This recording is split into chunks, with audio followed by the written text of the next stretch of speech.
were 5 years ago, and I expect they will be closer in 5 months than they are today, absent a global effort to push back against them. That is, each test, successful or unsuccessful as defined in the West, continues to develop Kim Jong-Un and his engineers and scientists' knowledge base. They are intent upon completing that whole chain of activity, and it is the case that they are close enough now in their capabilities that from a U.S. policy perspective, we ought to behave as if we are on the cusp of them achieving that objective. We talk an awful lot about missile systems that can reach Denver and Los Angeles and New York, but there are enormous U.S. interests in South Korea, in Japan, and in Asia as well.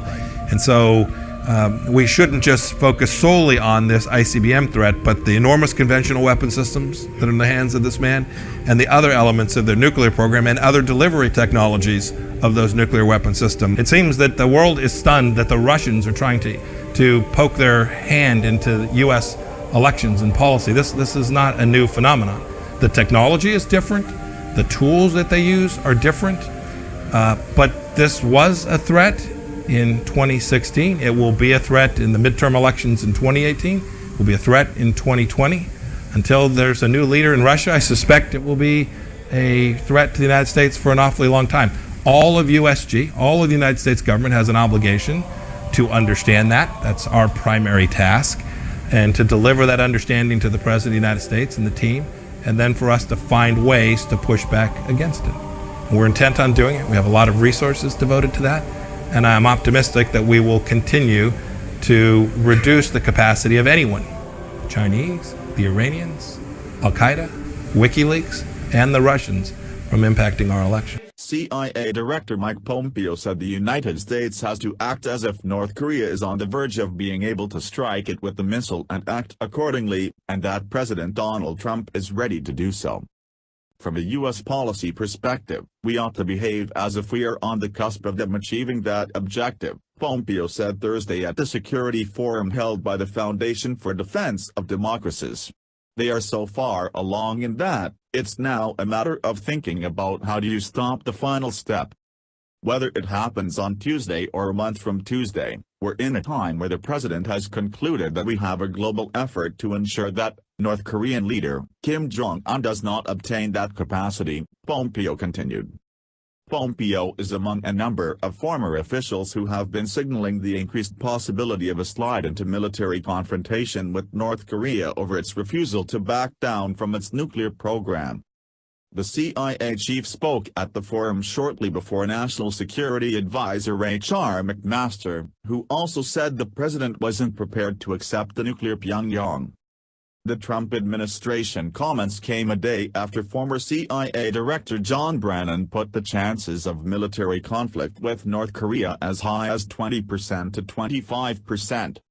The isolated Asian nation conducted its sixth and most powerful nuclear test in September, claiming it had detonated a miniaturized hydrogen bomb that could be mounted on a missile. It's also been steadily working on its missile capabilities, firing 22 missiles during 15 tests from February to mid-September. Even as other countries have urged caution, dialogue and reciprocal confidence-building measures, Trump has belittled the North Korean leader as Rocket Man, dismissed Secretary of State Rex Tillerson's efforts to broker a diplomatic solution, and hinted that he is ready to take military action. Asked at Thursday's event about the threat posed by North Korea, McMaster said that Trump will not accept a nuclear North Korea that threatens the U.S., putting the administration in a race to resolve the increasingly tense standoff before it devolves into a military confrontation. He's not going to accept this regime threatening the United States with nuclear weapons, McMaster said. There are those who would say, well, why not accept and deter? Well, accept and deter is unacceptable. So this puts us in a situation where we are in a race to resolve this short of military action, McMaster said. Everybody knows it. We all know it, our allies and partners know it. China knows it. Russia knows it. Brennan, speaking Wednesday night at Fordham University School of Law, stressed that there really is no good military solution to this issue. A 1 in 4, 1 in 5 chance. The prospects for military conflict on the Korean peninsula are greater than they have been in several decades, he said. I don't think it's likely or probable, but if it's a 1 in 4, 1 in 5 chance, that's too high. Asked if that's the rating he'd give for the chances of conflict, he said, yeah, I guess I would.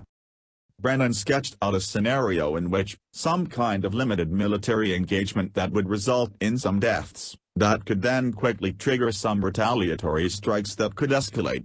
On top of that conventional scenario of escalation, he reminded the crowd that North Korea has finally honed cyber capabilities. So I think we have to be mindful here that there are a number of scenarios here that could lead to an escalation that we really need to be trying to avoid, Brennan said. Trump isn't helping on that score, he said. You have two leaders of the two major protagonist countries that are hurling these broadsides back and forth, and they have a lot of personal political face involved in it, he said. I don't agree that the tack that Mr. Trump has taken is a constructive and productive one, Brennan said, calling the references to Rocket Man and other insults irresponsible. McMaster praised Trump's handling of the crisis, saying that the president's leadership had created the possibility of an unprecedented level of international cooperation on the issue. He also praised Tillerson efforts to increase international pressure on North Korea, which has moved some countries to cut diplomatic relations with Pyongyang, expel its ambassadors and in some cases, ban North Korean guest workers. North Korea, meanwhile, has said it won't be willing to talk to the U.S. until it ensures it has missile and nuclear capabilities.